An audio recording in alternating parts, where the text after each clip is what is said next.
Welcome back to O'Neill & Associates Federal Insight, a podcast of OA On Air. This week we had the pleasure of virtually sitting down with O'Neill & Associates Senior Vice President Peter Goelz and Tom Kinton of Kinton Aviation Consulting. Tom worked for the Massachusetts Port Authority for over 35 years, having ended his tenure there as CEO from 2006 to 2011. Peter Goelz, before joining the D.C. office of O'Neill & Associates, spent decades in the leadership ranks of the aviation industry, including serving as the managing director of the National Transportation Safety Board. Recorded on Friday, January 21st, Tom and Peter sit down to discuss the focus of that week's headlines, the rollout of 5G cell service and its impact on U.S. aviation operations. Our experts share their insight on the agency response from the FAA, as well as the prolonged impacts that this rollout is having on airlines, airports, and other stakeholders across the U.S. aviation industry. Stay tuned after this conversation for a brief update on the FAA's response and the current state of the rollout as the dust has settled from the prior week's headlines. Without further ado, please enjoy this episode of Federal Insight with Peter Goelz and Tom Kinton. Gentlemen, thank you for joining me here on a conversation about the rollout of 5G and its impact on U.S. flight operations. As we've seen numerous headlines this week, we're looking to get a take on the situation, see what some of the next steps are, and how some federal agencies and also airports have been handling this. So Peter, without further ado, I'm going to start off with you. Quick question.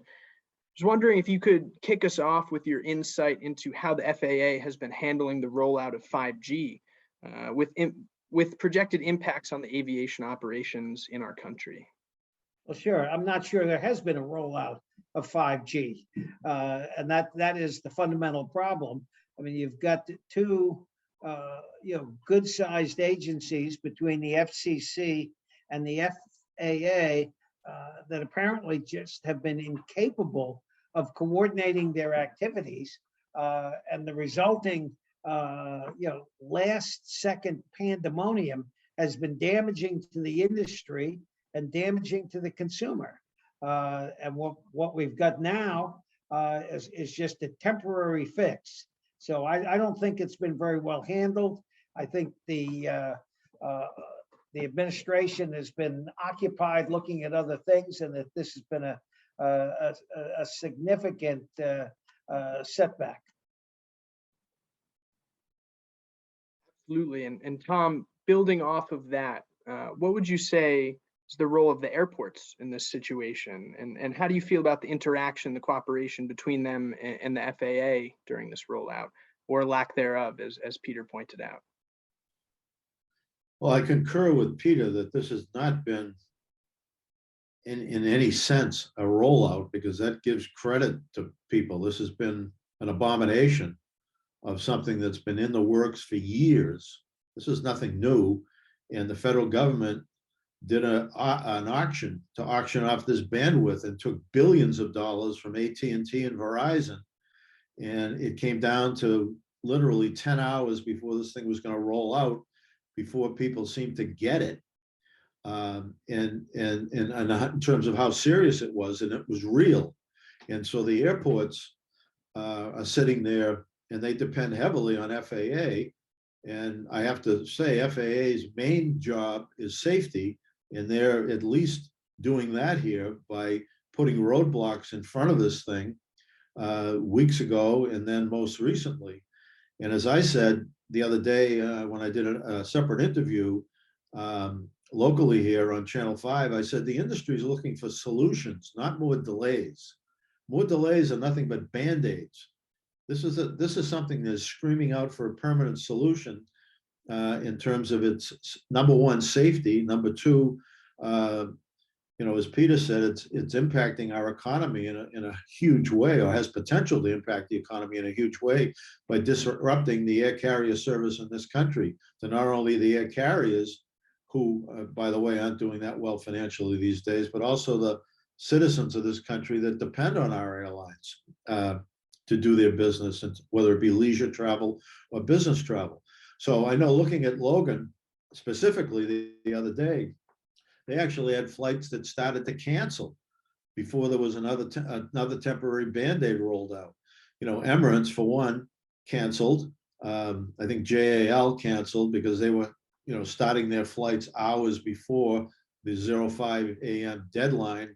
So they had to make a decision, and they, in the interest of safety, canceled. And then not only that, but Logan has a NOTAM, which is an acronym for Notice to Airmen, which is nothing more than advisory, if you will, to airlines. And it's still active, by the way. And I'm sure there, similar NOTAMs have been issued around the country to the local airports under the jurisdiction of the regional FAAs, saying that low visibility landings to certain runways is suspended for the time being until this thing is fixed. So there's a lot of back and forth between airports and FAA in terms of airports saying, when's this going to get fixed? And they haven't got an answer yet, other than to see, again, very recently in the last 48 hours, up to 80% of the aircraft in this country have been cleared. But if that took 48 hours to make happen, why didn't that happen months and years ago? Why did we get to this calamity? I guess is the broader question. And as I say, no more delays, please. No more Band-Aids. Let's have some solutions. Absolutely. Absolutely. That kind of tees us up well for our next question, which I'm going to open up to both of you. Earlier this week, Chairman of House T&I, Peter DeFazio, was quoted in many news reports as saying just that. This is a temporary solution. So looking forward kind of into the crystal ball, how do we see this playing out? What are your thoughts on the next steps for addressing this crisis in the safe integration of U.S. flight operations and this rollout of 5G cell service? Well, Ben, let me jump in. I mean, I understand that the T&I committee is going to have a hearing on this within the next 10 days, and that certainly is not going to be a pretty picture. And I think the administrator of the FAA and the head of the FCC are both going to be called before the committee to answer questions, and perhaps Secretary Buttigieg, who really should have been paying a little greater attention to this as well. But I think the problem you face is people are comparing the U.S. to Europe, where they've had 5G deployed for some time, but there's significant differences between the two areas. One is Europe has a fairly limited, the European Union has a fairly limited number of airports that do international flights, that handle bigger aircraft, and the U.S. has got over 425 airports with commercial service, and we don't have a permanent solution here. We can't set up the towers to be downward facing the way they do in Europe, because Verizon and AT&T, they want the towers, the antennas facing outward, so they can get the maximum amount of data and distance on their band. As Tom mentioned, this spectrum sold for $5 billion. That's a lot of money, and AT&T and Verizon are counting on 5G to be implemented so they can start paying that off. So I'm not sure there is a quick solution out there that's permanent, and but we'll see. Tom? Yeah, I again concur with everything you said, Peter, and I would just add that the difference, again, it's not an apples and apples between Europe or other foreign countries around the world and the US, because not only are the towers outward facing rather than inward facing, but the spectrum on the bandwidth is different. It's much more narrower in this country, which makes it even more critical to interfere with the altimeter. Right. The Europeans use the bandwidth, as I understand it, runs from 3.4 to 3.98. And the Europeans tend to concentrate their use on the lower end of the bandwidth, 3.4, 3.5. And the US tends to use the upper end of the bandwidth, which puts it in closer proximity to the bandwidth of altimeters and ground proximity warning devices. And the last thing you want in a low visibility environment, particularly, is your altimeter not to be working precisely. Pilots have to rely on that. And if there's some bleed over, which apparently some indications from some studies have indicated there could be, then you've got a problem. Yeah, and again, just so the listeners understand the technicalities around an altimeter, which measures the distance of the aircraft to the ground. In a low visibility approach, the flight crew cannot see the runway. So they're looking at and getting a readout of their altitude via the altimeter. I'm sure we've all seen TV programs or watched a YouTube video that actually shows the call out of the altitude as the aircraft gets closer. That's the altimeter doing its job, calling out 500 feet, 400, 300, 200, 100. And then at some point along the line there, the pilots see the runway, but it's too late to execute a missed approach because the aircraft is already down to a point where the engines cannot even spool up to do a safe go around. So this is critical. And, the pilots at the end of the day now have the last call because it's their airplane. And some pilots, as this thing continues to get discussed more and more, may opt not to submit themselves or their passengers to an approach until there is a permanent solution. I'm not saying they will, but some may. And let's say, God forbid, there's an incident. This thing is, before we get a permanent solution, and an incident doesn't necessarily have to mean an accident, but it could just be a flight crew saying we came within feet of hitting something because the altimeter was off, and then you can better believe all bets are going to be off. They're going to ground any low visibility approaches to airports unless 5G gets turned off completely until we get a fix. So I just hope these experts are right and with their band-aids along the way. Again, I don't like a band-aid. I like a permanent solution because there's a lot at risk here. Yeah, Tom is right. And, the two busiest times in the cockpit, the highest workload times, is takeoff and landing. And particularly in landing in a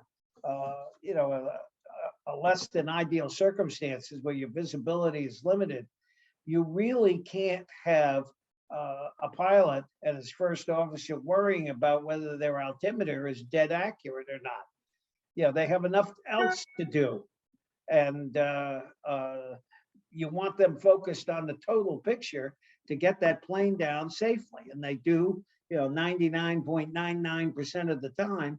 And but the idea that they might have a second question about their altimeter really throws a monkey wrench into the safety process.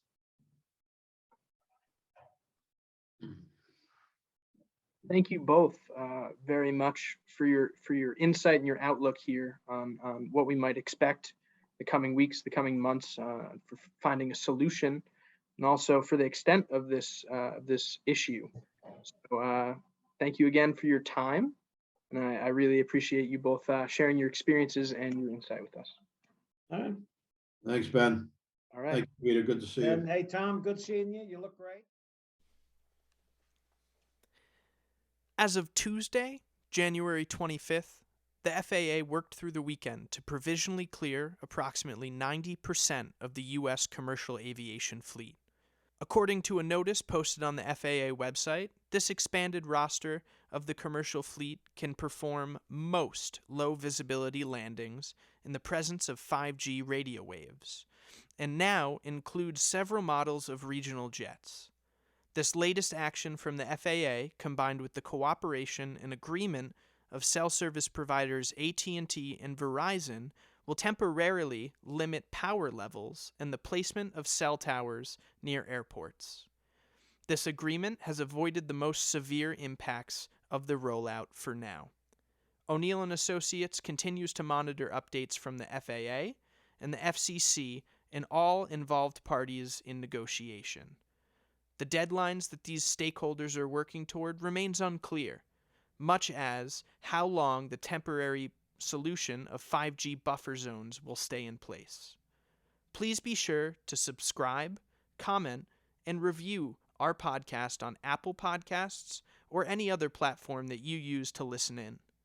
If you are watching our webisode of Federal Insight on YouTube, please be sure to like, subscribe, and comment. Thank you for listening to this episode of Federal Insight, an OA On Air podcast produced by me, Account Coordinator Ben Craig.